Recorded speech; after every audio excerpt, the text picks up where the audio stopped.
To some of you, the discussion we are going to carry along in this series may be a little new or novel, but many are already aware of the existence of at least the symbolic factors with which we are to be concerned.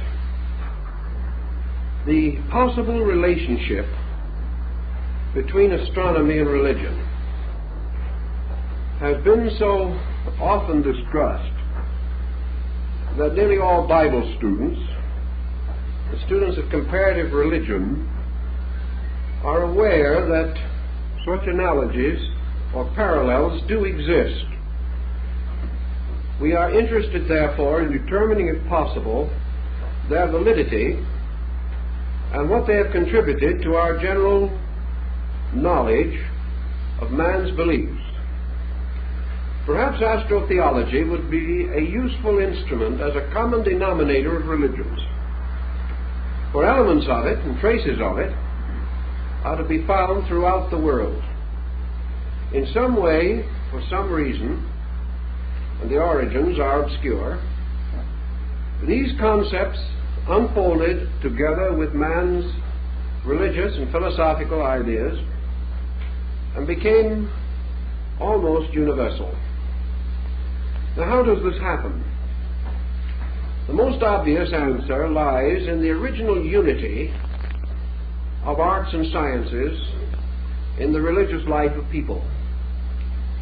The first stargazers on their tall towers or ziggurats in the land of Babylon, these stargazers were astronomer priests.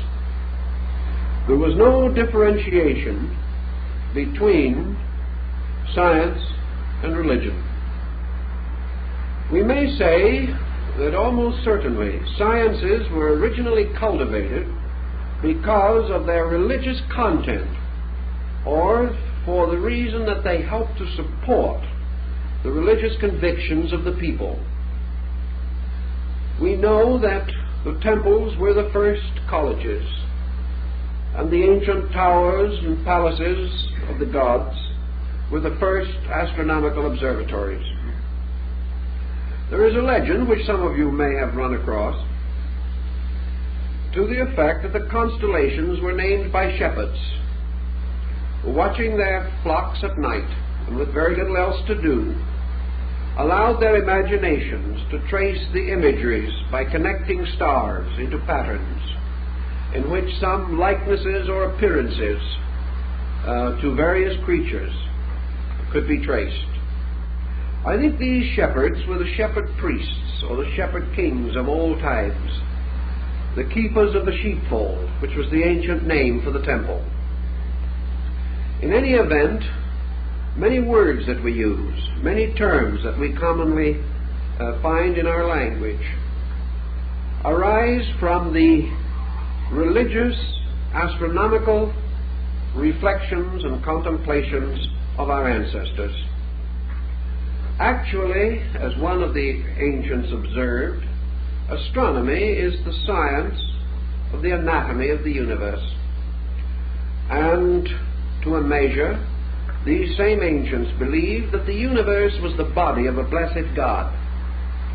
Therefore, astronomy might be termed the anatomy and even the physiology of the body of the deity. This deity being represented as this God who is extended and distributed throughout the infinite diversity of his own parts and members. In any event, at a very remote time, men learned considerable about astronomy. It is quite likely that there have been cycles of remembrance and forgetfulness in this subject. A. Wallace Budge, keeper of the Egyptian and Assyrian antiquities of the British Museum, declared that the Chaldean astronomers watched and measured and charted the motions of the heavens for more than 25,000 years. Now, of course, from a man of his standing, this is a rather unusual statement. and yet I'm certain that he felt that he could prove it.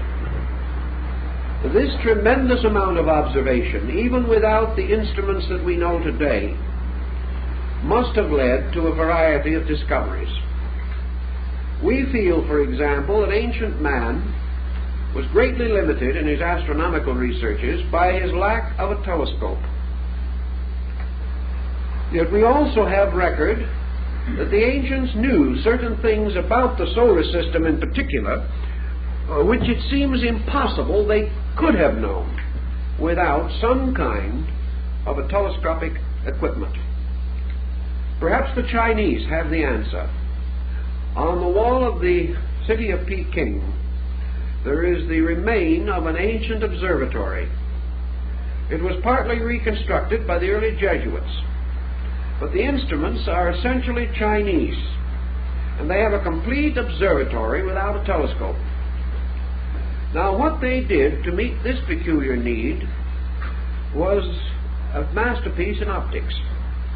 They discovered that by using a long hollow tube without a lens, they could restrict the light of the sky and concentrate the energy going into their own eyes. And by means of these tubes without lenses, they were able to make a number of observations which would not normally be possible to the individual. They were able to give us a very clear understanding of many peculiar details.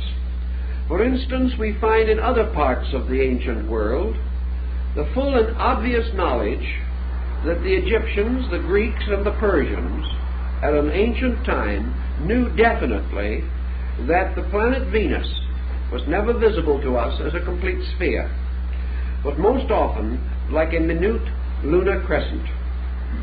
They also discovered in the field of Babylon the rings on Saturn, and the ancient deity of the Babylonians, corresponding to the deity Saturn, is always shown standing in the midst of rings which circle his body. These things are not just accidents. They tell us that at a long ago time, men made comparatively accurate observations of the world in which they lived. Pythagoras, writing or teaching about 600 years before the beginning of the Christian era, was one of the first to note that the planets in their chariots, the chariots of the gods, circled around the blazing altar of the sun.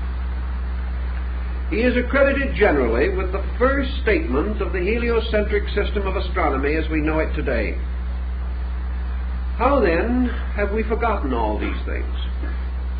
The only answer is that in the waste of time, in the destruction of learned institutions, in the gradual decadence of the great temple mysteries, conquest, pillage, war, and destruction, many choice and valuable records were hopelessly destroyed, as in the case of the destruction of the great Serapean and Brocchian collections in Alexandria. Thus we dropped a dark curtain across history, having obliterated most of the early relics and records of man's intellectual life. We have every knowledge, then, that in the general and broad need of the world, ancient man was reasonably well equipped. He knew the earth was round. He was aware of the Western Hemisphere long before the beginning of the Christian era. And according to Plutarch, the historian, the Gulf of St. Lawrence and the Great Lakes area of the United States was explored by Grecian navigators at least 15 to 1800 years before its rediscovery at the time of Columbus. And of course Columbus really was searching for a passage to Asia. He did not realize in the beginning that he had discovered a new continent. These ancient records and many legends and myths and fables all point out things that we should know but which we have gently ignored. It is almost certain that the Chinese navigated the coast of California 2,500 years ago.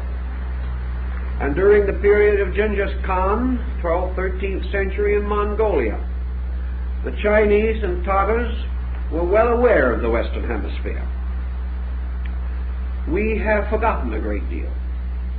And we have forgotten a great deal of the source of what we call existing knowledge and the reason for it. And many things which we consider to be superstitions and legends really developed from a very astute observation of natural phenomena. One thing that ancient man had that we do not have is leisure.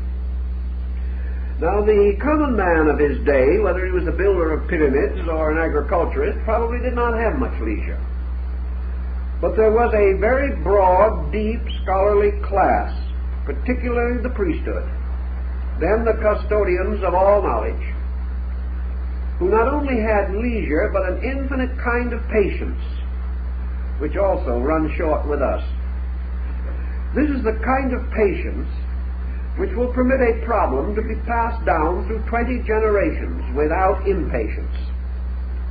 Observations and reflections were not carried on by small groups in a period of months, weeks, or even years, but became the projects of empires and of dynasties and of descents of families, so that one problem may have been labored over for 1,000 years, each generation, each century, bestowing its own fragment of further insight. Thus, by observation with great patience, man accomplished much. Another factor which had something to do with all this was man's dependency upon himself. Today we are no longer dependent upon the faculties and powers with which we were originally endowed. We have supplemented these powers and faculties by innumerable devices, depending more and more upon mechanistic substitution. We no longer need or call upon the resources of our own observational powers. Some years ago, an experiment was carried on one of the American Indian reservations, where it was demonstrated that a certain Indian of reasonable attainments, not a cultured man as we would term one, just a man who lived with his flock, watched them at night like the shepherds of old, and lived as our primordial ancestors lived, this man could distinctly hear a watch ticking in a man's pocket 65 feet away. We have no such power of hearing as this. It's gone, because we have no need for it. The present moment, we pick up the phone and get the correct time. Our entire way of life, when someone wants us to get out of the way on the road, they give us a blast we can hear a mile away. The individual no longer needs these faculties. He does not need them for his survival. He does not have to scent game. He does not have to scent danger. And with the way his smog is now, his senses wouldn't last long anyway. But in any case, he certainly, in those days, had the clearest and most complete possession of his faculties. He lived simply. He ate simply. His foods were not denatured. His life was not filled with unnecessary artificial tensions that close in our modern man. He could contemplate. His mind was not disturbed by the confusions that we know. And while he had his problems and his troubles, most certainly, he lived a simpler way of life. And with this simpler way, he was close to nature. And his intuitions, his inspirations, and his revelations had an authenticity which we cannot deny. For we know that all forms of knowledge that we boast today originated in times when the powers and faculties of man must have supplied him with the total instrument with which he worked. He had to be able to produce these things out of himself. And because of that, we marvel at algebra, we marvel at geometry, and all of these forms of learning, but they came from the past, from long ago. Man has improved upon it, but in the dawn of time stand the shadowy figures of the originators. And these figures, some way, stand head and shoulders above those who have made new and useful applications of these first great dynamic thoughts. And in this group of dynamics belongs our problem of astronomy.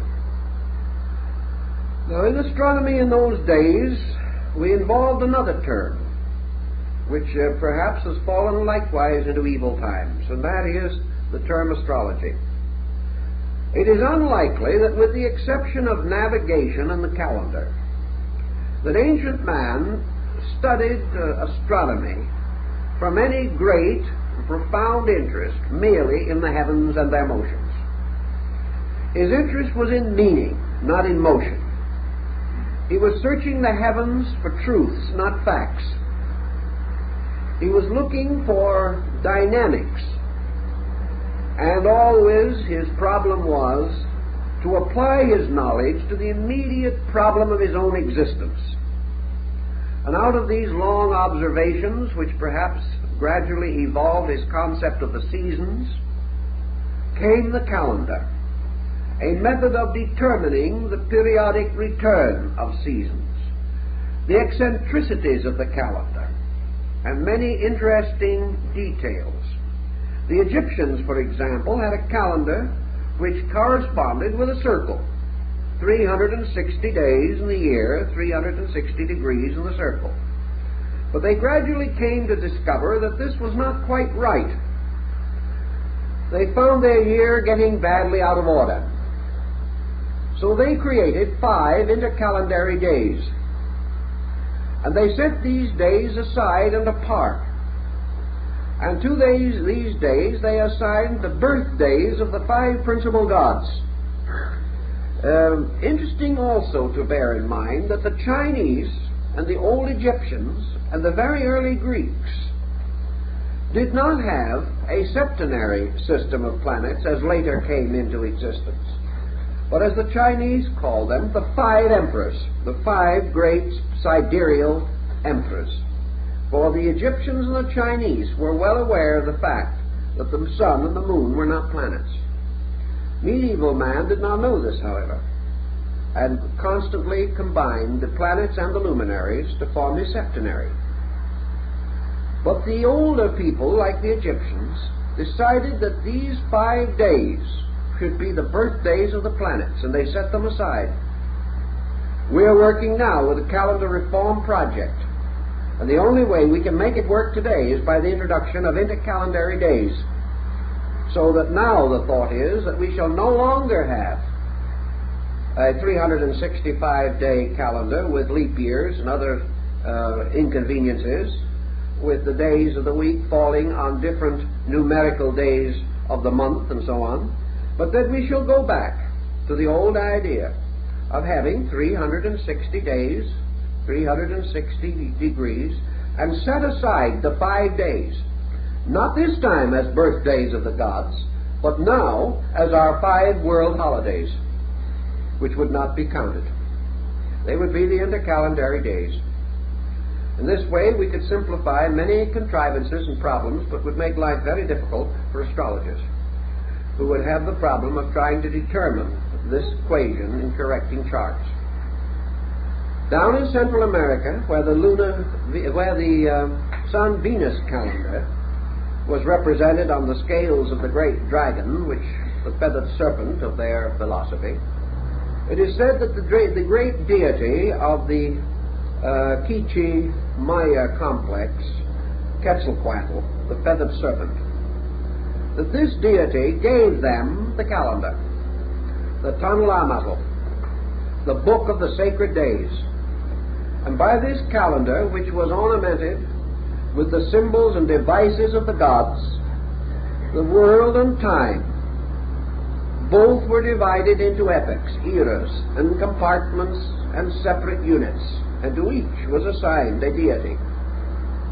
These people went so far as to assign a divinity to each hour of the day and night, anticipating the medieval astrologers' planetary hour system.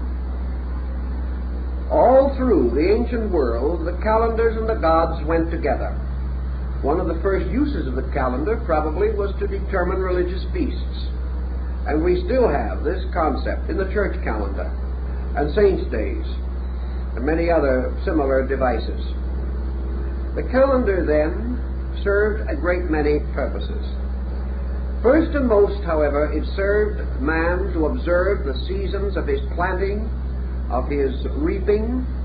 It told him when to watch in Egypt for the inundation of the Nile upon which his life depended.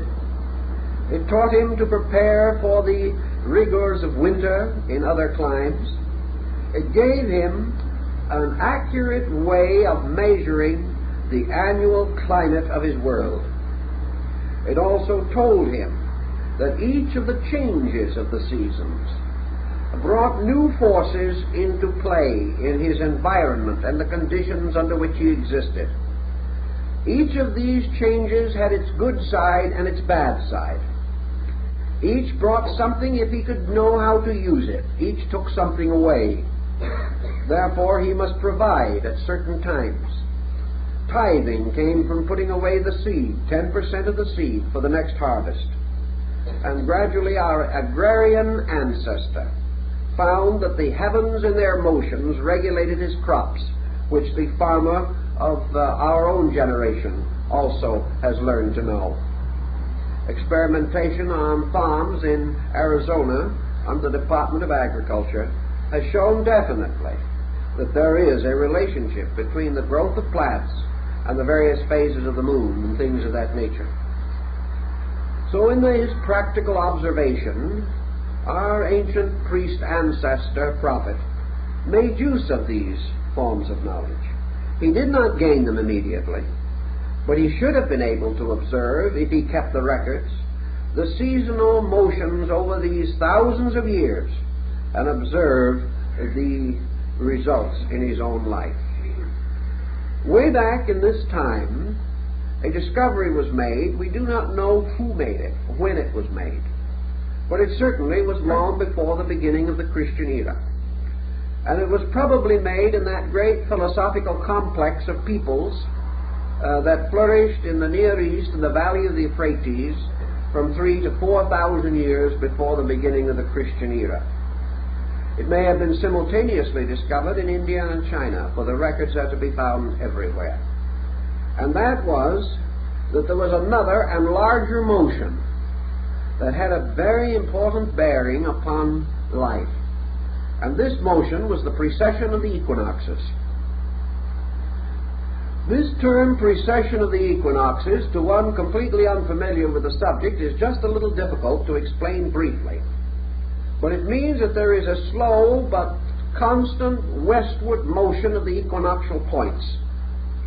This motion is exhilarated by a combination of solar-lunar activity and slightly retarded by a reverse planetary activity. As a result of these forces pulling in contrary or inconsistent manners, this precessional motion now means, and has meant as long as man can remember or learn, that each year the sun reaches the equinox slightly sooner than the year before. That actually the coming of the sun is a little over 1 minute earlier each year, making an astronomical degree in about 72 years. Thus, every 72 years, the sun seems to drop back at the equinox 1 degree. If it so does, it drops back approximately 30 degrees every 2,160 years. And it drops back around the entire circle to any hypothetical point in one longer cycle of 25,920 years. In this period of time, the sun seems, only by appearance, seems to drop back around the entire circle of the zodiac, falling backward or failing backward at the rate of 1 degree every 72 years. This has been a very important time pattern, and the complete precession of the equinoxes requiring 25,920 years, is referred to as the Great Platonic Year. Plato was aware of it 300 years or more before the beginning of the Christian era. We know it today. No one has ever been able to shake the phenomenon. We have found new explanations for what caused it, but the fact that it happens is still beyond controversy. And this peculiar heavenly motion has significance in a very wonderful way, and is perhaps the most important link that we have between astronomy and religion in ancient times. The precession of the equinox, therefore, means that every 2160 years the sun reaches the equinoctial point in a different sign of the zodiac, each sign constituting 30 degrees. If this occurs, then, we see the appearance of the precession, in which the sun appears to enter each sign in its last degree, and by precession move backward through it to its first degree, and then pass into the next sign, entering that at its last degree and moving back to the first. So this motion appears to be in exact opposition to the rest of the motions of planets and other elements composing the solar family. This peculiar observation, the study of the Platonic year, has led to a great many wonderful symbols and philosophies. To get a further picture of this, we must now move to the story of the sun. I think we all know that it is reported that our very remote forebears were sun worshippers. We know that the Pythagoreans rose at dawn each day to meet with hymn and song the rising of the splendor of the day. We know also that the Hindus worship the sun god under the name of Surya, and honored it, riding in its chariot across the sky. We know that the sun in China was the symbol of imperial heaven, and always the sun, as the great symbol of light, was held with extraordinary veneration. We also know that this experience of the sun was closely related to the agrarian cult, or the belief that religion was an experience of growth in nature. The farmer recognized his indebtedness to the sun. By degrees, men came to realize that only by the sun's power would the grain grow. Only by the power of the sun would light be given so that man could go out and labor. That if he was too long separated from the sun, man himself lost much of his vitality and power. And by degrees, the sun became a God symbol. The all-seeing eye of the ancients, the eye of Horus in Egypt, is actually a symbol of the sun, as is the pupil of the human eye. The sun was regarded as the eye of God, and it is said in the Bible that God made his tabernacle in the sun. All this sun worship was not merely a physical acceptance of the sun as a god. I've talked to a number of followers of very primitive faiths, known to be sun worshippers, and I've asked them if they actually worship the sun. They said, no. We worship or accept the sun as a symbol of a principle in the universe. It is not the visible sun, but light, the sense of consciousness, that light makes all things clear and plain and open. And we remember the Pythagorean definition of God as a being whose body is composed of the substance of light and whose spirit is composed of the substance of truth. Thus the sun was the symbol of the light of the world, the light that lighteth every man that cometh into the world. The sun in its daily rising was the symbol of renewed hope. It was the promise of another day of opportunity, of labor, of fulfillment.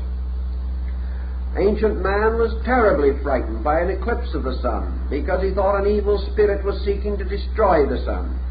And much of our doctrine of the dragon that ate the sun and other stories and fairy tales come from eclipse phenomena.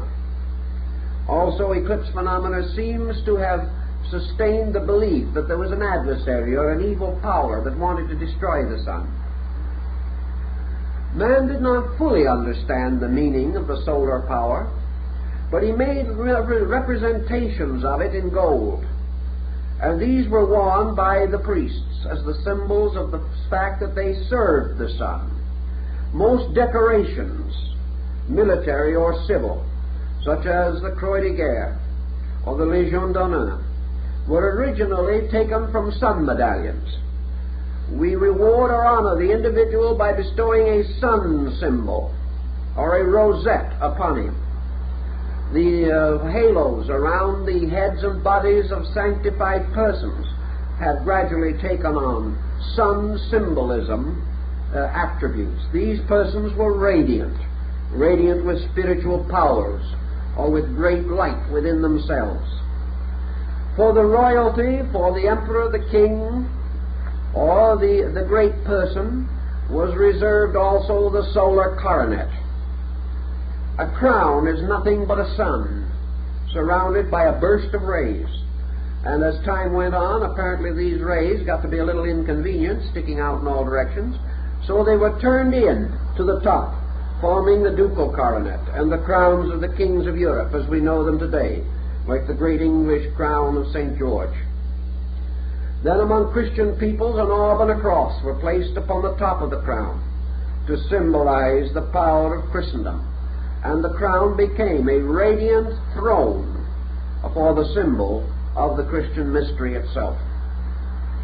The sun, then, has always played this vital part. And we have had sun gods. Every religion has had them. They have always been wonderful, radiant beings. And nearly always they were the direct offspring of deity. They were the highest of the gods. And the tragedies that came to the sun gods were the tragedies that most affected mortals.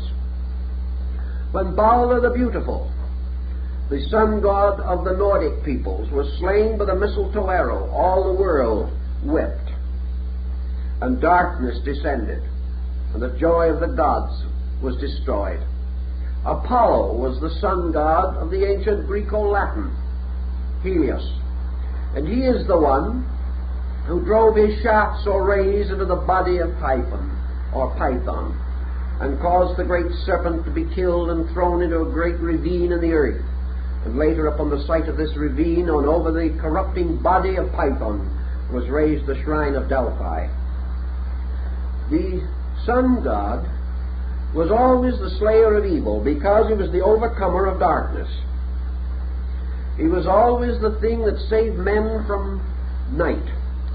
And later, in the place of the sun god itself, came the sun or light symbol, the candle, the torch, the fire.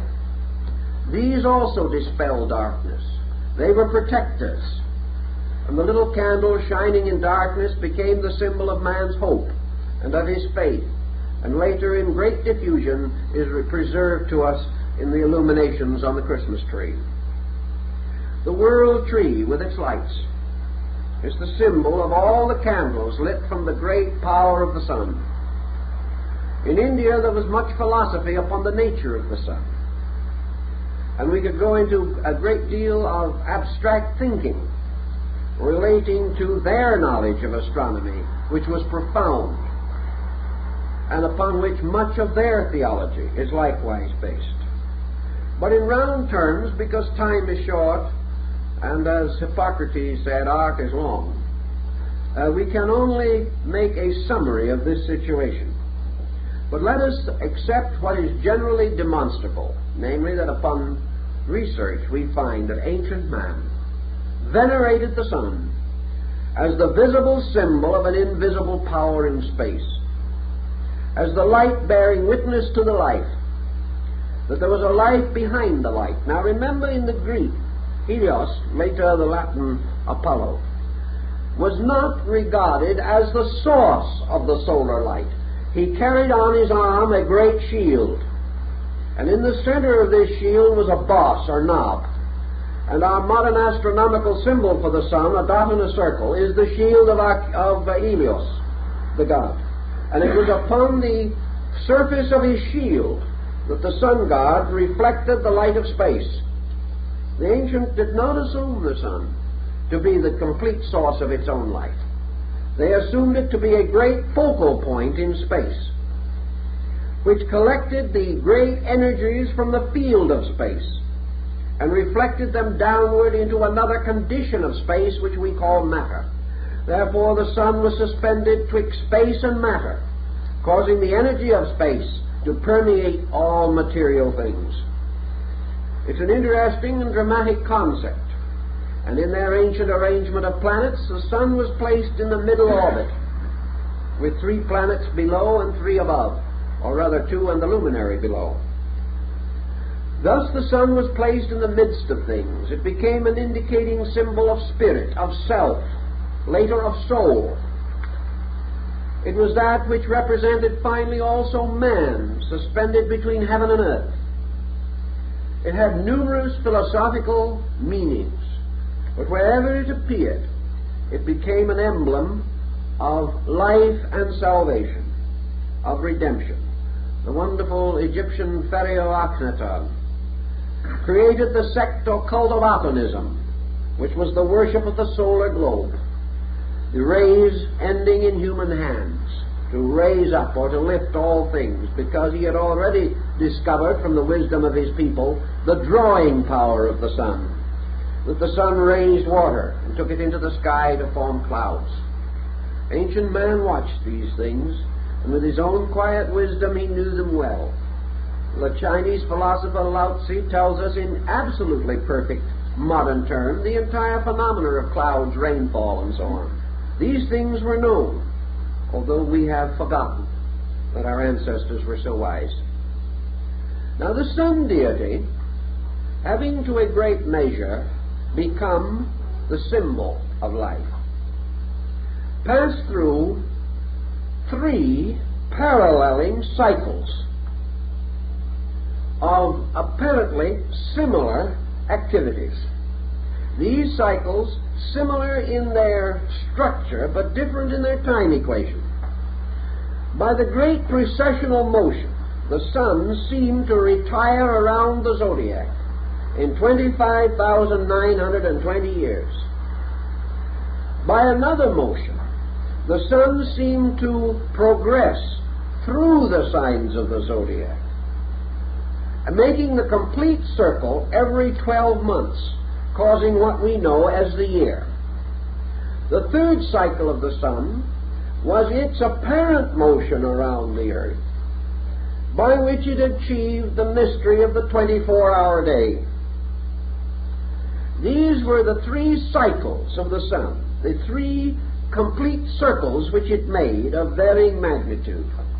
The least of these cycles in their unity was the day, which consisted of dawn as one of its important points, that in the day the dawn was its vernal equinox, noon was its summer solstice, sunset was its autumnal equinox, midnight was its winter solstice.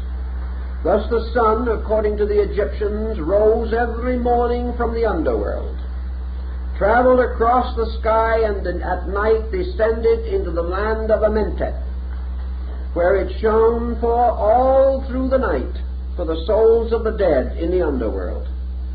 Now some of the old documents give us a peculiar little hint about this. They tell us, for example, one of the old manuscripts, that the people in the underworld lived upside down, walking around on their heads. Is it possible that the Egyptians had already discovered that the so-called underworld was the other side of the earth? We do not know with certainty, but we do know that they had navigated as far as the Western Hemisphere, so that it's quite possible that the people walking around upside down were not creatures of mythology, belonging in some fantastic ghost realm, but simply the recognition of something that is factually true as far as we are concerned. In any event, the sun shone in the daytime upon the world of the living and gleamed at night in the abode of the dead. The sun also had this secondary motion in which it went its great circle of the year. It was born on the 25th of December at the winter solstice. It won its great battle. Its resurrection over winter was achieved at the vernal equinox. It was enthroned at the summer solstice, which occurred at that time in the sign of the lion, rather than in the sign of Cancer, where we have it now, and was therefore enthroned as the Lion of the tribe of Judah, and also was seated up on the throne of lions, as told by the legends of King Solomon. And we know that Solomon is composed of three words: Sol, On, the name of the sun in three languages. All these different symbols. And then finally at the autumnal equinox, the sun goes forth to meet the mystery of winter, where it is to finally meet its death. So the life of the sun, the annular life of the sun, from its birth to its death, became by degrees of the greatest significance to ancient man. And out of this sun going through the 12 signs of the zodiac each year came the story of the 12 labors of Hercules, for Hercules is a solar deity, as his name implies, and also the wonderful labors of Samson, for the word Samson in Hebrew means the sun man. That we can't escape these implications. There's nothing we can do about them. We know that at the summer solstice he carries away the gates of Gaza. We know also that when he slays the Nubian lion, he enters the sign of Leo. And that when he is taken into the house of Delilah and his hair is cut short, he is entering into the sign of Virgo the Virgin, which is the beginning of his decline towards winter, at which time, of course, his rays or his hair, these are cut off and he loses his strength. But at the winter solstice he pulls down the double columns of the house of the Philistines, and the old sun dies, making way for the new sun, which is to be born in the mystery of the winter solstice. And as the old king dies and the new king is born, we remember the words that were spoken at the court of France: the king is dead, long live the king. In that moment the sun is born, the new sun. We represent it today when the season is right, for we think of the year as an infant being led in by Father Time, the old year. So old Father Time goes his way and the new year is born. These symbols have come down to us from remote antiquity. And always the old and the new labor together, and forever ancient Cronus is combing out the golden hair of the solar maiden. It is a very interesting and profound symbolism, and upon it a great deal of religious material has been built. Now in this development of the religion of the solar deity or the solar being, we know that it goes through the signs that this again becomes Sindad, the sailor, whose adventures are nothing more or less than the 12 labors of Hercules, very thinly veiled. They are also the labors of all the heroes, from the heroes of fairy tale to the great epic heroes. We know that always Siegfried is the sun lad, or the sun hero, who slays the dragon with the enchanted sword Noton. We know also that Siegfried, like all the solar heroes, finally dies, and in the great immolation scene of the Götterdämmerung, he is burned upon the funeral pyre. But out of the rising of the great waters at night, the Rhine or the ocean, there comes a new heaven and a new earth, and the gods go away, and the new gods and the new world come into being. Thus always this symbolism lives, making for us a wonderful drama. A drama we find in India in the story of Rama. There's manner also in China in the Yellow Emperor. Japan is the only country in the world of importance that made the sun god a goddess. It is the one ancient people that made the solar deity feminine and the lunar deity masculine. Just why and how, again, is one of the great questions, but in any event, Amaterasu Omikami, the goddess of the sun, is represented in Japanese philosophy by the metal mirror, the perfectly plain mirror that is hung over the gates of the Shinto temple. It is the symbol, again, of the reflector of light, and it relates to an incident long ago, as told in the Nihonji and the Kojiki, the great classic epics which describe how the sun goddess was brought out of the cave of darkness by seeing her own reflection in a mirror. It was all very wonderful and gives us another phase of the same great story. Everywhere, then, these things play into religion. And with this basic thought, we now come to the larger year. Incidentally, of course, we have to realize that in all the cycles, particularly the year cycle and the Platonic year cycle, the sun is related to the sign of the zodiac with which it is at that time or moment most deeply or definitely concerned. The precessional motion has changed things, but in our symbolism we have preserved the old way. Consequently, for a brief lecture, let us not be too astronomically concerned, but merely try to point out the symbolism, fully aware that there are astronomical equations with which modern science will not be in full agreement. But as we are dealing not with astronomy but with symbolism, these equations are negligible, not worth the problem of reconciling them, although it can be done. This point, then, we have to bear in mind that we conceive today the vernal equinox taking place in the sign of Aries, the sign of the ram. We assume that the summer solstice takes place in Cancer, the sign of the crab, that the autumnal equinox takes place in Libra, the sign of the balance, and that the winter solstice takes place in the sign of Capricorn, the sea goat. And the sea goat, it's part of its body, a goat, and part a fish, relates to the two ancient Babylonian cities of Babylon and Nineveh, one of which was built upon a mountain and the other by the shore of the sea. And the combining of the glyphs for the two cities gave us the present form of Capricornus, or the sea goat. Now, as the equinox takes place, these become associated with the seasons. And we recognize that the ancients, knowing the ways of the world and the ways of life, had certain emblems or representations by means of which they identified certain procedures in nature. Now, this summer solstice, which was the sign and symbol of the greatest fertility, was associated with Cancer, the crab. This Cancer is also the Scarabassaka of Egypt, the scarab beetle, the symbol of life and immortality. The winter solstice, or the symbol of death, was Capricorn. And Capricorn was always the sign of the aged, the rocky or the bony, having to do with the strange contour of the country where the sign is said to have developed. So that all things, in a long, broad, general term, are said to be born in Cancer and to die in Capricorn. That one represents the entrance into life. Cancer is therefore the womb, Capricorn the tomb. Capricorn was symbolized finally by Father Time, carrying the hourglass and the reaping scythe.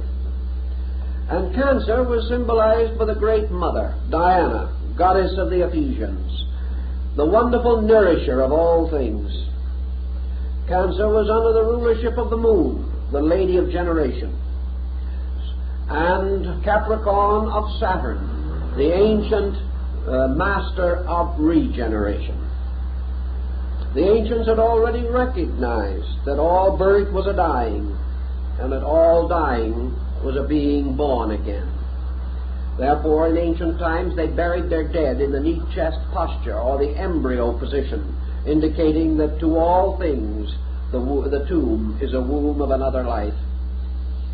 These thoughts, undoubtedly, in their philosophy, were mellowed by the ancient astronomical symbolism. The annual birth of the sun god was a tremendously important thing, because it contributed very largely to man's concept of immortality. The sun was not dead, it only slept. It appeared to die, the earth seemed to die, for the people who devised these concepts were obviously living in the northern hemisphere. The trees seemed to die, snow came, the processes of living were desperate and desolate and cold. But out of it all came also the symbol of the sprig of acacia, the evergreen, the little pine tree, which later became the Christmas tree, because it was associated with the green tree that remained green through the winter, and therefore was the symbol of an immortality which was not shared by other trees, as far as men could see. In the cultus arborum, which was the worship of trees, man discovered that the tree did not die, though it seemed to be dead. And out of all this seeming of dying, but this fact of living, came some of the deepest and noblest philosophies that revealed themselves to our primitive ancestors. Now, having established this little concept of the clock of the year, we now progress with it further to the great clock. And we come to the Platonic year. Now the sign of the zodiac, for instance, Aries, the ram, which in our annular zodiac is a month, the sun remaining in this sign approximately 30 days. Now this sign becomes a great cycle of years. 2160 years the sun is born in the sign of the ram. After that it passes out of the ram, and for 2160 years it is born in the sign of the fishes. Then it passes from that, and for 2160 years it is born in the sign of the water bearer, or Aquarius. And thus until it has gone completely by the precessional motion around the great Platonic cycle. Now men took this measurement and they gave to the length of time which the sun is born annually in one sign, they gave to this the term an age. Now we think of an age now as almost any length of time over 20 years, but the ancient was more particular about it. He referred to these cycles, therefore, as ages. The age of the fishes, the age of the ram, or the Aryan age, the age of the water bearer, or the Aquarian age. And he had names, the Taurian age. All these different periods became ages. And he began to study. And he also began to observe that there were divisions possible within the 30 degrees of a sign, or in this case, the 2160 years in which the sun, by precession, was born within a sign. They divided these signs in half, 15 degrees each. They also divided them into thirds, called decanates, of 10 degrees each. And they divided further into 6 divisions of 5 degrees each, and finally into single degrees. And in the Hindu system of astrology, they broke the degrees down to minutes and to seconds, forming out of all of these combinations a tremendously intricate clock. And they determined to their own satisfaction that great cycles of world events are paralleled in history at the time when the sun by precession goes through certain divisions of a sign, ruled by a certain sign itself, a degree within the larger pattern of degrees. Out of the general concept of these things have come the practice or habit of ancient nations worshipping their deities under the forms in which the sun was born. Therefore, in the time, let's go back a little bit, and we will say that in the time when the vernal equinox took place in Taurus, the bull, the celestial ox, that this symbol was closely associated with the religion of man. because this was the body in which the Avatara took place, or the embodiment of the great Sun being. The light of the universe was released from this segment of the heavens, and this light was qualified by this great mathematical, astronomical, psychological clock in which all of these occurrences were taking place. So back in the time when this was natural and was happening, we find religions arising that had peculiar affinity to the worship of the bull. We know the Egyptians said that their god Osiris was driven from India to Egypt in the form of the bull Apis. We know that the Egyptians mummified the sacred bulls, that they were peculiar symbols of divine authority, and nearly always in their art the bull is represented with a solar disk between its horns. Virgil says that the bull opens the egg of the year with its horns at the time when the equinox took place in the sign of the bull Taurus. We also note that in the Old Testament, the worship of the golden calf, the decoration of the altar of the tabernacle with the horns of rams and of bulls. We also know that in the mysteries of Mithras, the bull was sacrificed, and Mithras, the sun god, is shown slaying the bull. One of these carvings was left by the Roman legions in England, and the city of Oxford is named because of the Mithraic ox carving that was found there, going way, way back. We know also that in the Nordic rites, the first gods were licked out of the earth by the cow mother. Hathor, the Egyptian goddess with the head of a cow. We know Nandi, the bull, is the steed upon which the god Shiva rides, particularly in his rising. For in India, the Trimuti, Brahma, Vishnu, Shiva, represents the sun at dawn, the sun at noon, and the sun at sunset. And Parvati, the wife of Shiva, represents the mountains of the west. And Shiva, the sun, you see Parvati, the consort, the wife of the Indian god Shiva, was the daughter of Himalayas, the lord of the mountain. And Shiva each day went to court her. And he crossed the sky riding on his handsome bull to visit the house of his beloved, which was the sunset. And when he was united in marriage with Parvati, the goddess of the sunset mountains, the child born of them was called Durga, or night. So the union of the sun and sunset resulted in night. It's a perfectly simple astronomical observation, but it became quite interesting, especially when it is well dramatized in Indian artistry.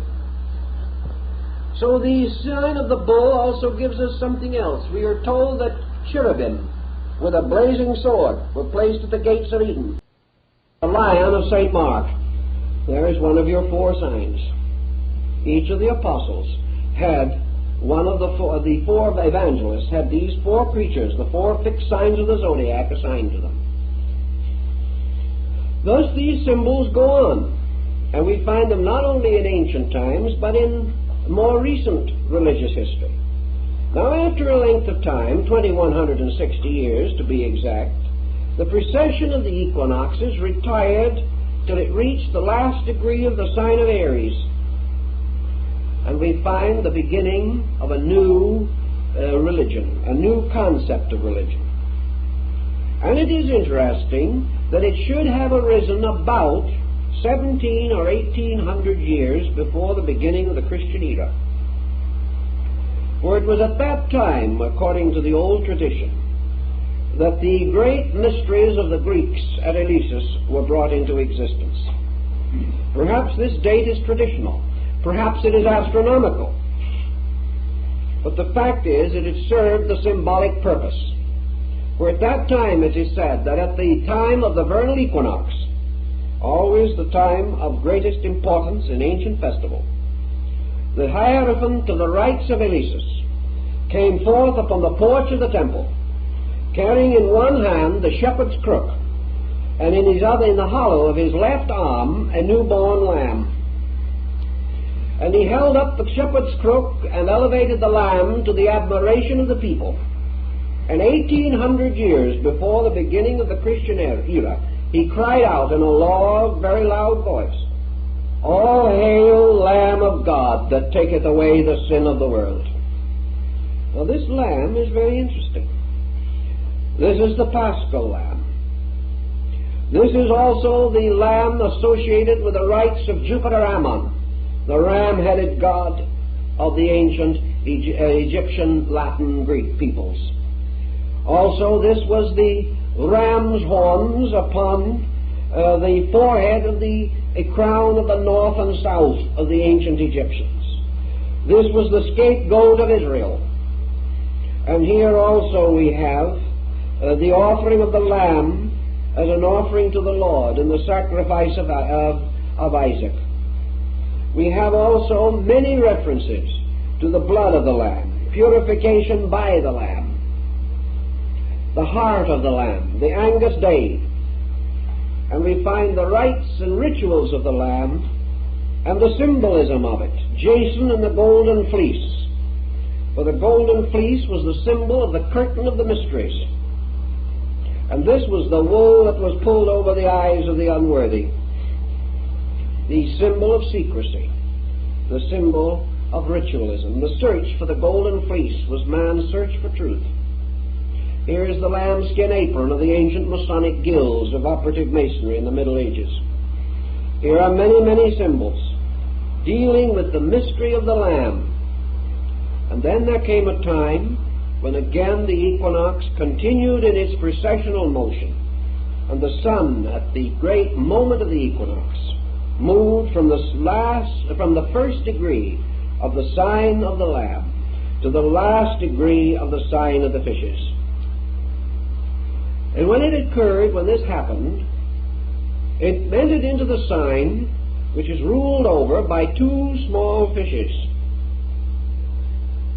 And here we come also to one of the most important points in the entire system of astronomical religion, and that is that the sign of the fishes is the last sign of the zodiac. The sign of the ram is the first. Now someone will say, why? How are you going to divide a circle into first and last? By what strange figuring did men come to the conclusion that Aries was the first sign? The answer goes back to the Vedic researches of India, where it is said that at the beginning of another great age that lasts much longer than the Platonic year, that at the beginning of a very great cycle of 4,320,000 years, that the original first point of a great cycle of time is established by the conjunction of the 5 planets and the 2 luminaries in one sign. This can only occur once in a vast cycle of mathematical calculation. And the last time that the 7 met together was in the sign of Aries, by which another great cycle of calculation was established. They will then separate as now and move at various orbits and times through all the different parts of the heavens, forming innumerable combinations of themselves. And they will ultimately meet again. And in the next time that they will meet in the same element, one sign removed. In other words, Aries is the element of fire. But they will not meet in Leo, which is the next fire sign, but in Sagittarius. So the next great cycle will begin with the conjunction of the 5 planets and the 2 luminaries in Sagittarius, and that will measure another great cycle of world development. Within this cycle come the great yugas, the 4 ages which were known as the gold, silver, iron, and bronze ages of the ancients. All these things were mathematical, astronomical phenomena. But for our present moment we say that the sign of Aries is the beginning, and the sign of the fishes is the end of the zodiac. Thus these two come together to form an interesting symbolism. And the sun god, or in this case, John on Patmos, describing the mysteries that were celebrated there, the Phrygian rites, causes the great being of the Phrygian mysteries to say I am the Alpha and the Omega, the first and the last, the beginning and the end. Now, this also has very great interest because of two symbols particularly associated with Christianity. One is the fish. The first symbol of the Christians was a fish. And in Rome they recognized each other by drawing the shape of the fish upon the sand. The name for fish was an acrostic on the name for Christ. St. Augustine says that Christ was a fish broiled for the sins of man. It's a very interesting symbolism. So we find Christ standing, calling the apostle, and saying, "Follow me, and I will make you fishers of men." The miracle of the fishes, the drought of the fishes, the miracle of the coin in the fish's mouth, many other miracles that relate to the story. And Jesus, in speaking, going forth upon a ship on the Sea of Galilee, the water symbol of the fish is very interesting. One of the ancient deities came forth out of the sea as Dagon, or the fish man. And the bishop's mitre of the Christian church is a fish's head on end. These things are important, for here we find a transition taking place. And at this transition of sign, the rising of a faith which had as its principal symbols the two principles, or two ideas, the Lamb of God and the Fisher of men. The fisherman's ring is the ring of the Pope. The symbol of the papacy was the great fisherman, named from Peter, who was referred to not very long ago in a book called The Big Fisherman. He was the fisher of men, and this was the symbolism. Now, if you look in your zodiac, you will find that directly across from the sign of the fishes is its opposite. Each sign has its opposite, there being 12 signs. And the opposite sign to the fishes is the sign of Virgo, the Virgin. And the Assumption of the Virgin, the feast of the Assumption of the Virgin, takes place when the sun, the symbol of the principle of life, is in the sign of the Virgin. It's a very interesting parallel again.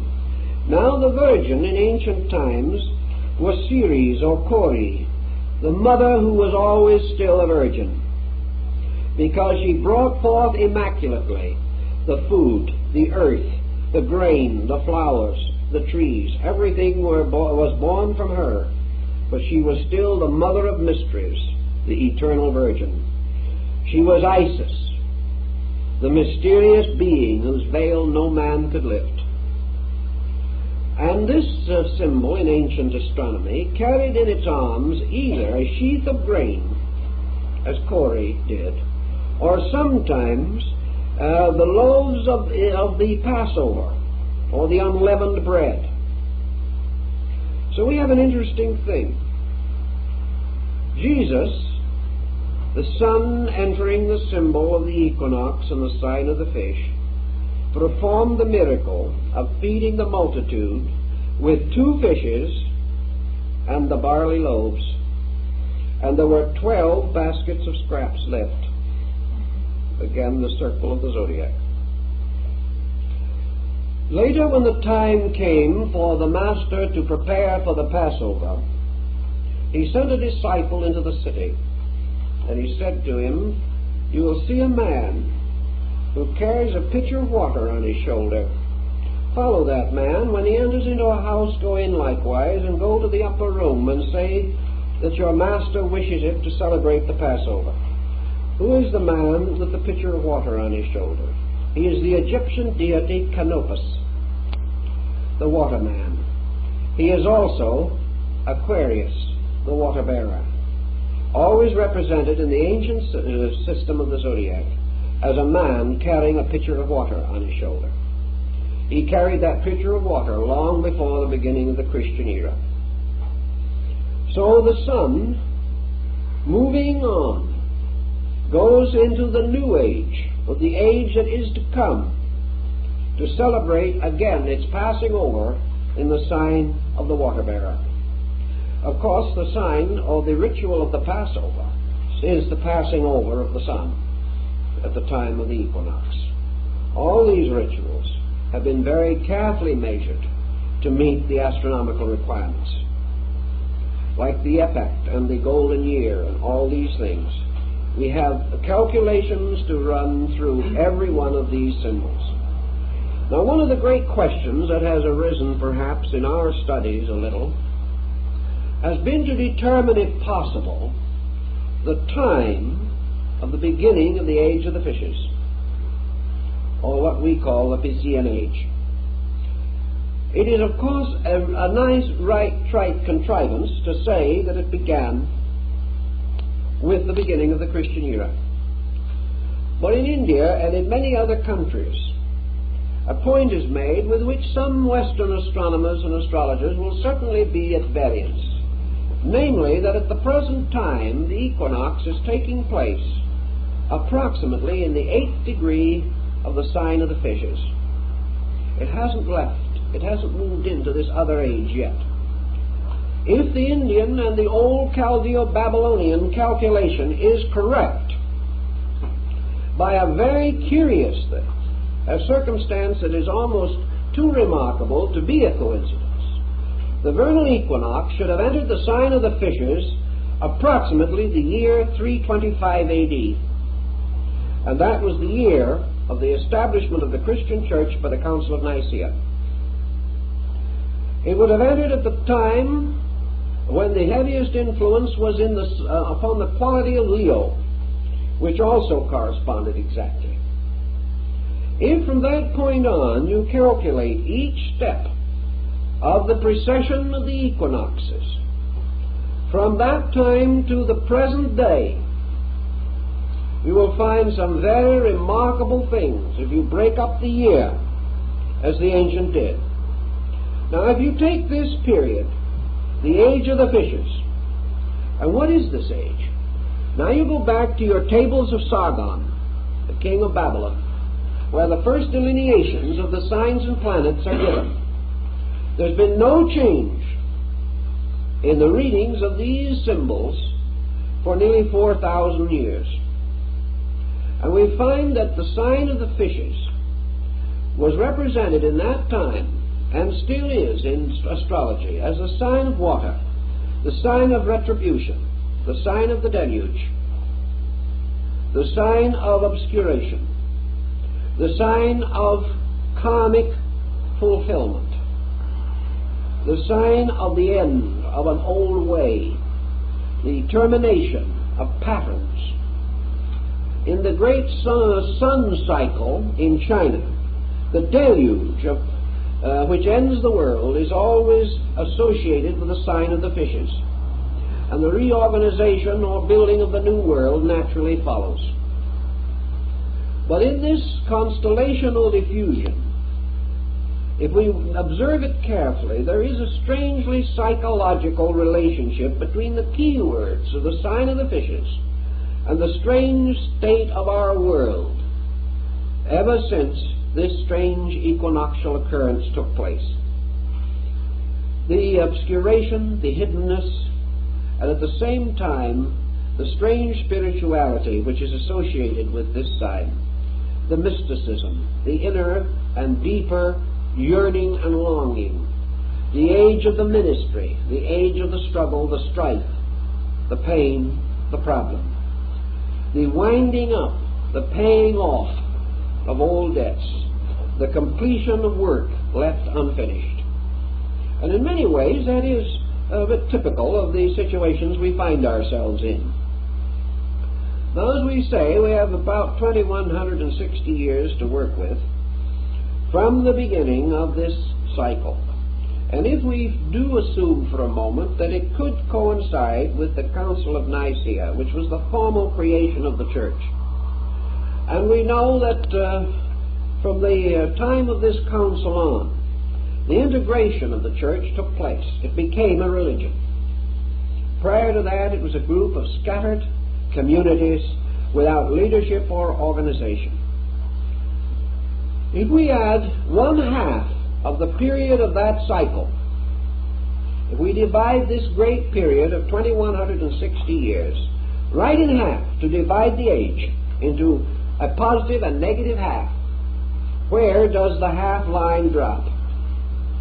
It drops approximately in the year 1400. In fact, it drops a little closer than that. It drops almost identically on the exact date set aside as the date of the Renaissance, the great change in our world, the beginning of the modern world as we know it, the moving from the negative half of the sign to the positive half.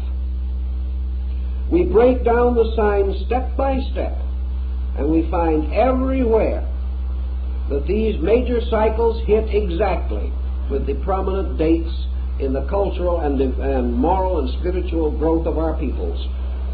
And it seems very possible that this was the basis, this study of the great Platonic year was the basis of the fortunate long-range predictions of men like Nostradamus, who could not have worked it by the ordinary methods that we know, but only by the great precessional motion. Now from all this we come to many other symbols. And I think there is one that is fascinating enough to give a little thought to. During this period that we call the medieval world, there lived a very interesting and kindly old gentleman who was known as the Venerable Bede. He is called venerable because he was on his way to canonization, but he never got any further than the first step, by which he became venerable, as one of these terms that precedes full canonization. Now, the Venerable Bede was a very pious soul, and he had a great sorrow in his heart, something that he just could hardly bear, and that was to contemplate the motion of a pagan heaven over a Christian earth.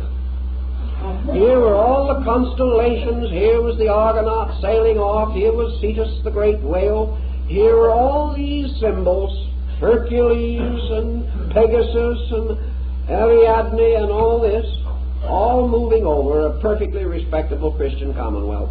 It just didn't seem right. So the Venerable Bede decided to Christianize the heavens. And he did it. And we have in the library two very beautiful astronomical charts, very large ones, original prints from the Middle Ages, in full color, showing the Christian universe. He did it very simply. He simply took the various constellations and transformed them. The Krator, or cup of the Greeks, became the Holy Grail. The 12 signs of the zodiac became the 12 disciples. Nothing could be simpler. Cetus, the great fish, Leviathan, became Jonah's whale. And the Argonaut kept on sailing as Noah's Ark. All these symbols were perfectly fitted together. And the result was a great success.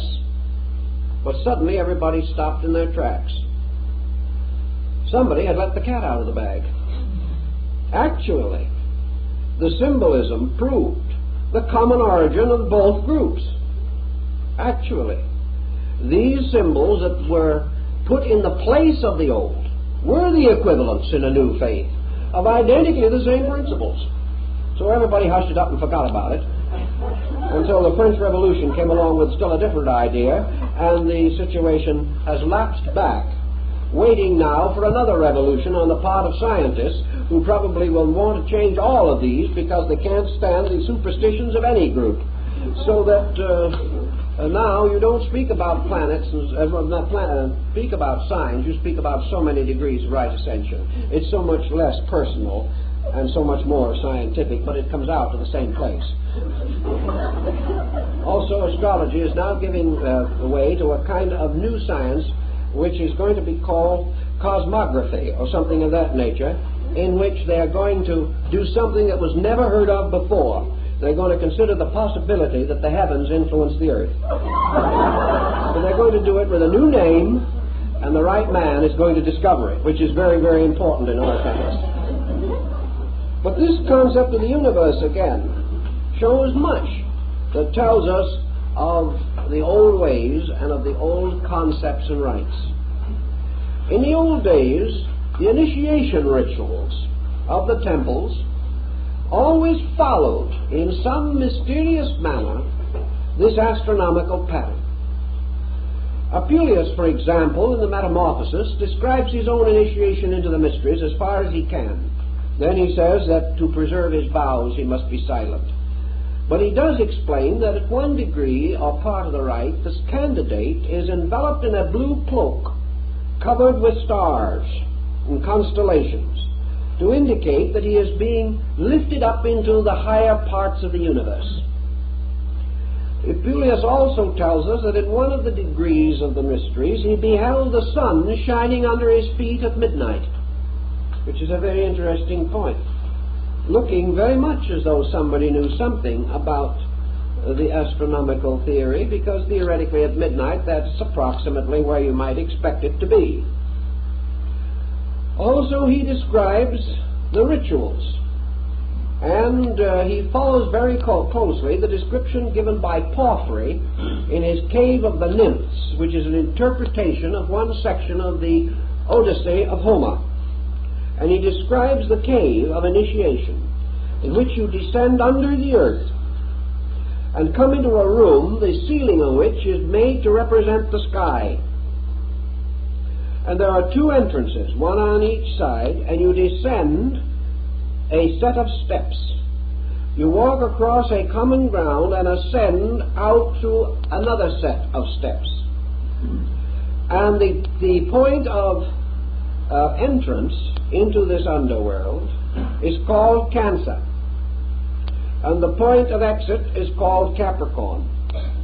And the adventures, wanderings, and terrible experiences of the candidate seeking initiation represents the motion of the sun through the signs Leo, Virgo, Libra, Scorpio, and Sagittarius.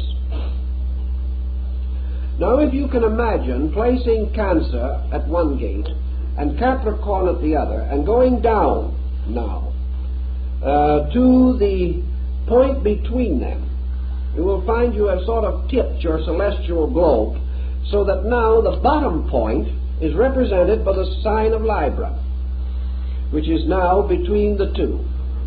Cancer, Leo, Virgo, Libra, Scorpio, Sagittarius, Capricorn, you're out.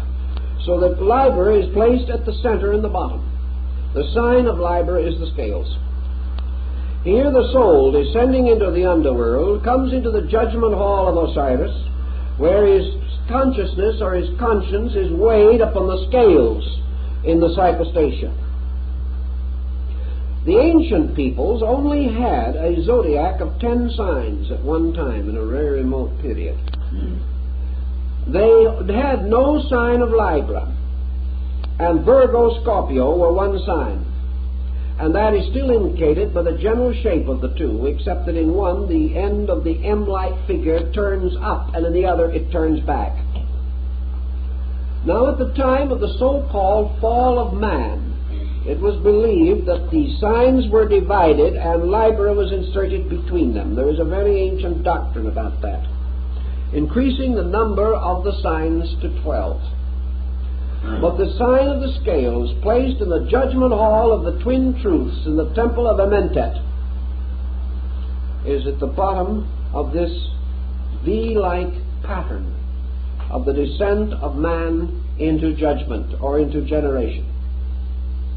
This judgment or testing in the mysteries follows very closely the entire cycle of ancient times and the ancient initiation ritual.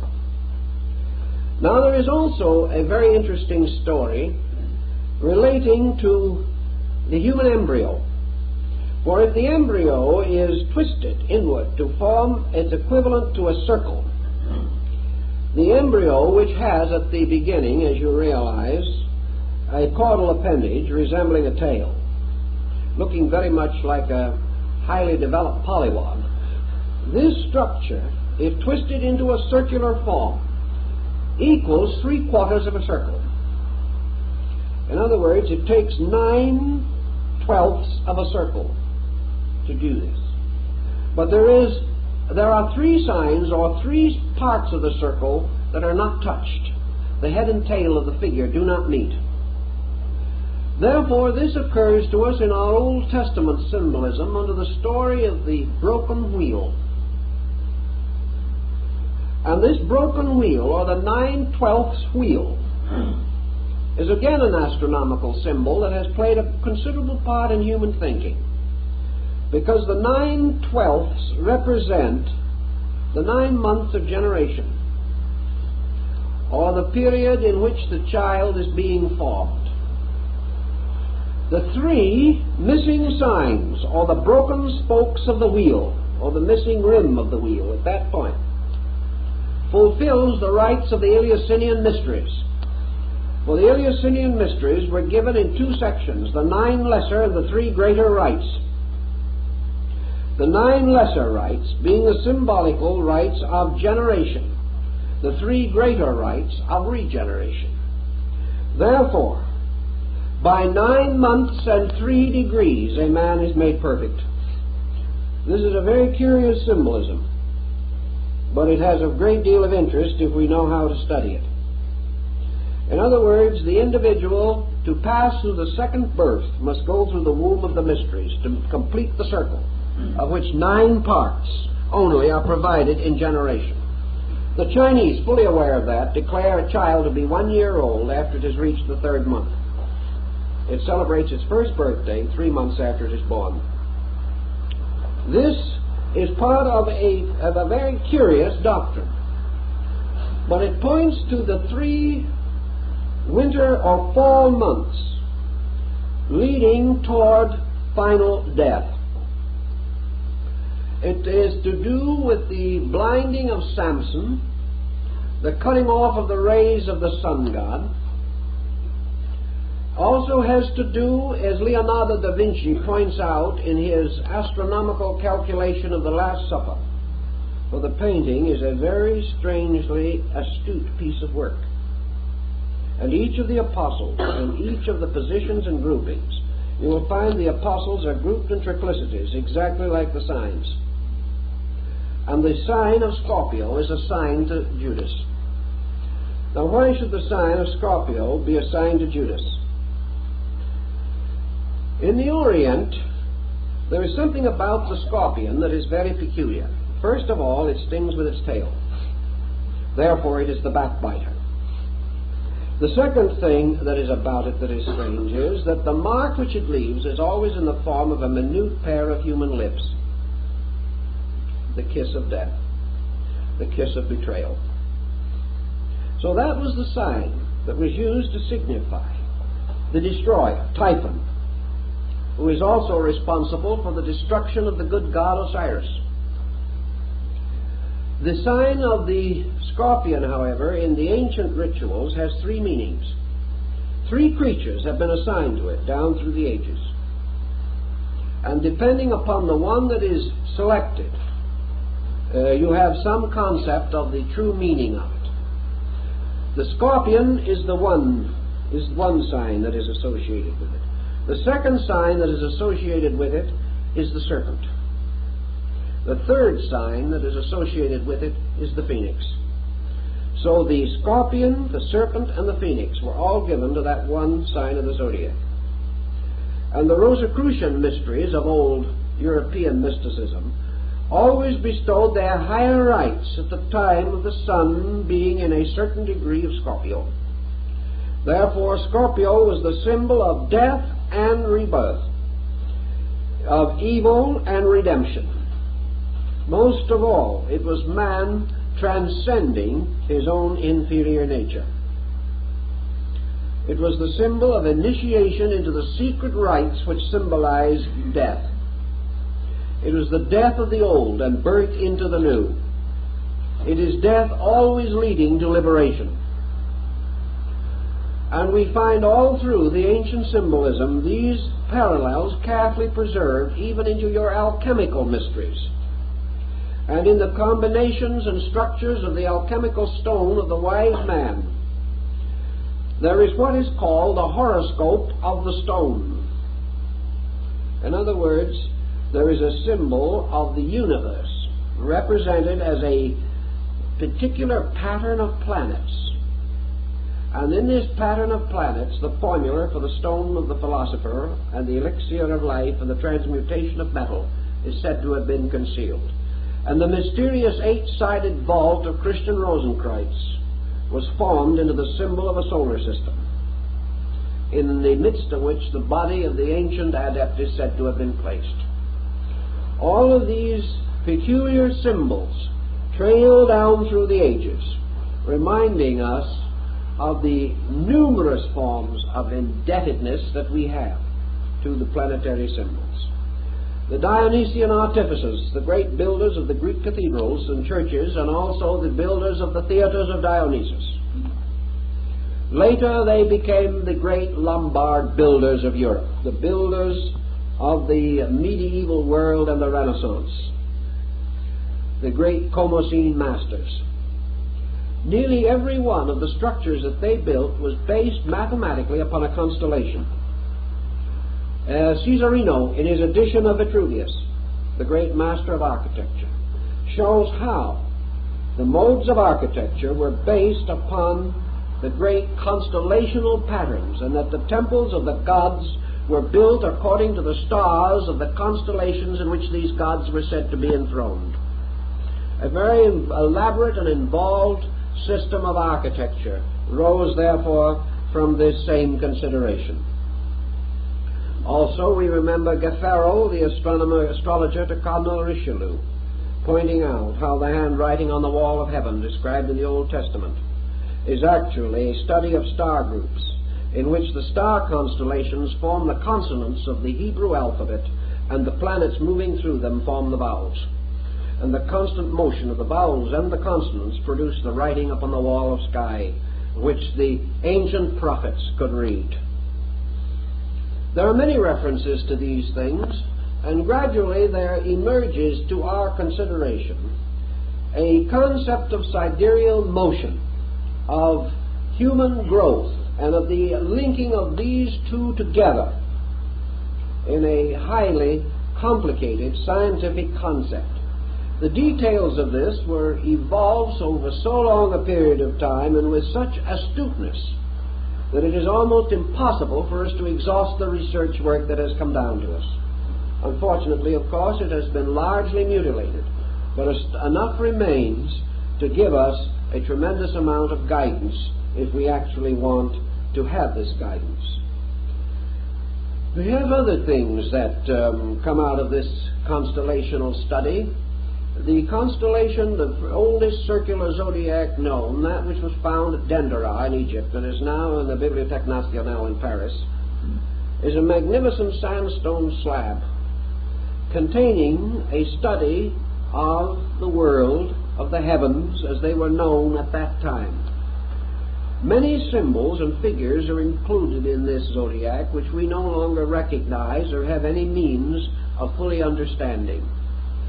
But we do have certain points that are very interesting.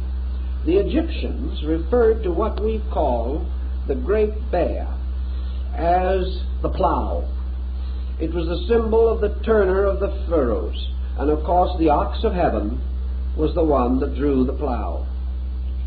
This plow moved around the great polar star, and we have their knowledge now, which corresponds rather well with that of China and India, relating to the axis of this great system. According to the Egyptians and several other ancient peoples, the earth had more than two motions. Flammarion says 11, and I think the ancients were very near to that. They recognized particularly a peculiar oscillation of the pole, by means of which it seemed to point, hypothetically at different times, to various stars or near to various stars forming the Little Bear. Therefore, the ancients termed this constellation in India the Rishi, or the great sages, who at various times incarnated to become rulers of the earth. And of these great sages, one that we know perhaps the best is Vyasa, the great sage of the Mahabharata. This comes to us also in Egypt. The Egyptians, following many ancient peoples and following practices still held under certain circumstances today, were concerned with the mystery of the northern point of the heavens. They were never able to observe that the sun moved northward, in the sense of ever occupying the northern segment of the sky. It came nearer or further, but never did it do in the north what it did in the south, as far as their visual awareness was concerned. Therefore, the northern hemisphere, in the Egyptian ritual also, was represented as the direction of darkness. In the ancient temple, there was a gate at the east, west, and south, but no gate at the north. Now, as a result of that, it has been held that people believed that from what the Greeks call the Hyperborean, or the area or region north of the winds, Hyperboreus, that from this region came only frost and snow giants and monsters. The Egyptians, however, did not do it that way. They had a very interesting astronomical outlook on it. Measurements have been taken to study the glyph used in Egypt as the symbol of the great gods, particularly the abode of the great gods. This is always what appears to be an inverted bowl or a half circle turned upon a straight line. In other words, the bowl bowls or bulges upward, forming a half circle. This is a boss, mountain, or raised place, and through that streaks a line like a vertical, not quite vertical staff. It is off the vertical, and at the upper end of that staff is a little flag symbol, just like a little banner, a quadrangle, apparently of cloth or something. The sign of a deity was always the staff with the flag, probably because in those days great and honored persons were accompanied by bearers of devices, heraldic symbols, much like the knight-errants of the Middle Ages. But the thing that has always amazed students of Egyptology is the reason why in the abode of the great gods this flag staff cuts at an angle into this mountain or this mound. So somebody, for no good reason, perhaps it was Lepsius or one of the other early Egyptologists, began to study the inclination of this flag. And he examined a number of instances of it in great monuments. Of course, you can't be certain in hastily written documents by comparatively poor scribes, but in the great stone carvings, in the great sarcophagi texts and so on, he studied these things, and he found this was always the same. And he measured a little further, and he found that it coincides exactly with our inclination of the Earth's axis. What is it then? This mountain and this flag represents the North Pole, which was the abode of the gods, the great gods, that dwelt in silence. And in Egypt there was no symbol, no emblem, and no figure for the great gods. All the known gods, the gods of provinces, the creator gods, the cosmocrators, and the various harmonian artificers, the creating gods that became later the Elohim of the opening chapters of Genesis. These deities are variously represented, sometimes with knives, representing the gougers, or the ones that carved matter out of space and formed worlds. Sometimes as Ka, the potter of Memphis, forming the globe on a potter's wheel. Always the concept of the potter's wheel and its turning, however. They seem to be aware of that motion in their ancient rituals. A little later, further research indicated that on the great figures of Osiris, the plumed double crown of the North-South Empire was always worn at the same inclination. So the crown of Egypt corresponded in the inclination in relationship to the vertical, corresponded with that of the flag inclination on the mound, and also with the polar inclination. So here was an adornment, a symbol, tying to another principle, the principle of the pole and the polar mountain. Also, we know the Great Pyramid, by its orientation, was an astronomical marker of some nature or kind.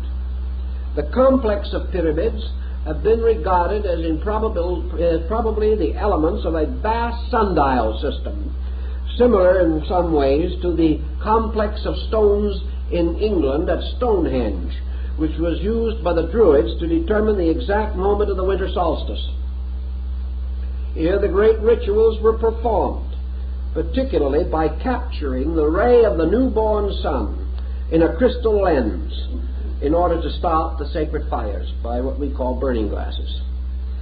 All these symbols are intriguing, and the great gods of the north and the silence of these gods dwelling forever above the earth correspond, of course, to the Indian concept of Mount Meru, which is to the north. And in the Buddhist doctrines, Chang Shambhala, the city of the gods, means Chang, north. It means that it is the city of the north. And it is said that it is so glorious and so magnificent that lights are forever radiating from it. The Aurora Borealis. This house of the gods in the great north corresponds to the entire great concept of primitive Aryan myth and ritual. The ritual brought down from India along the migrations of the Aryans down the Indo-Gangetic plain long, long ago. Nor can we say that other peoples were not aware of these things. In your Central American complex of cultures, your pyramid builders and so on, you have great consideration given to the north and to the mystery that is hidden there, and the recognition that it has to do with the secret source of the universe, the great darkness from which light came. Because in all these systems, the great sun globe is always the child of heaven, the symbol of the first and only begotten of the veiled mother who is space, whose mystery no man can solve. The sun gods then go into their infinite diversity of activities. But always the sun god is a child of fatality. And we have another interesting group of legends arising which are called the myth of the dangerous child. This is the child whose coming is predestined and looked forward to by the wise, whose birth darkness attempts to prevent by despotism, who finally rises triumphant over his enemies, becomes the ruler of his kingdom, is betrayed and dies, and is buried at the winter solstice. Buried, as the ancient legend tells us, over the brow of a hill. And here he remains until by 3 degrees or 3 days or 3 signs he is raised again at Easter. And this great cycle goes on and on and on. The cycle of the religious mystery of the sun divinity. Many times we find the solar face also. Among the Peruvians and among the peoples of the great South American complex that finally came under the control of the Inca chieftains, Viracana, the god of the air, was worshipped by kissing the sunbeam. All you did was face it and kiss the light, and that was your adoration for God. The symbol, the supreme symbol in that area, was the great golden disk of the sun. And the story is told that it was a disk of solid gold and jewels 11 feet in diameter. And when the conquistadors under Pizarro divided up the spoils, one of them got this sun disk as his spoil by a throw of dice, and a few moments later lost it to another soldier by another throw of dice. That was the way things were done in those days. But these people undoubtedly recognize the same basic concept. Their rites and ceremonies and what we learn of their religion shows that they also based all of their calculations upon the sovereignty of the solar power and its great journey. This is the dangerous journey of the sun, the hazardous journey, which is beset by all manner of problem, like the journey of Siegfried down the river, the great Rhine journey, that leads him finally to the house of the Gibeton, where he is betrayed and killed by Hagen, the symbol of winter, the dark one. These different emblems, and we find them everywhere, also show in the Maya complex. On the Casa de las Monas at Chichen Itza in Yucatan, the so-called House of the Nuns, there is over the doorway of the ecclesia, or small chapel, the Great One, Itzamna, the Lord of the Mysteries, he of the azure plumes of the bird of paradise, and he is seated in the solar egg, surrounded by rays of light going in all directions. He is the Great One, whose tabernacle is in the sun. Beneath him spread out the ancient Myra glyphs for water. Around him clouds and lightning. But he is the great solar one. Now later, from him, by an immaculate conception, by the virgin Xochiquetzal, was born Quetzalcoatl, the feathered serpent, the symbol of the sun's path, and also of the same mysterious modes of the lunar arc which cause what we call today the dragon's head and tail in astrological research, the motion of the lunar orbit. And this great deity, Quetzalcoatl, was the good god, the sun god. He wore the bonnet of the quetzal plumes, which was the symbol of the solar light rays, the feathers going out in all directions. For the quetzal is the bird that is born of the sun, and when the time comes for it to die, it flies back to the sun. And the quetzal, like the thunderbird of the American Indian, is just another phoenix. And this again is the symbol of priesthoods, the symbol of the wise ones, or the sun gods, the sun-born ones, who are the keepers of the ancient mysteries. And this Quetzalcoatl served his people well, brought them out of darkness and ignorance. But finally there came from the south the evil one, the red-mirrored god Tezcatlipoca, the god of Mars. And this evil deity destroyed the power of the sun god.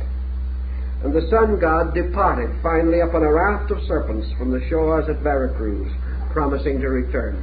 But this whole cycle was a sun-Venus cycle, and the astronomy of these people proves it. The pyramid of the sun at Chichen Itza is an absolutely correct astronomical representation of the year. There are just as many steps on that pyramid as there are days in the year, and so on. All of these buildings astronomically built and oriented. And at the apex of the year, in the high point, was the temple to the deity. The deity itself represented by the feathered serpent or the dragon.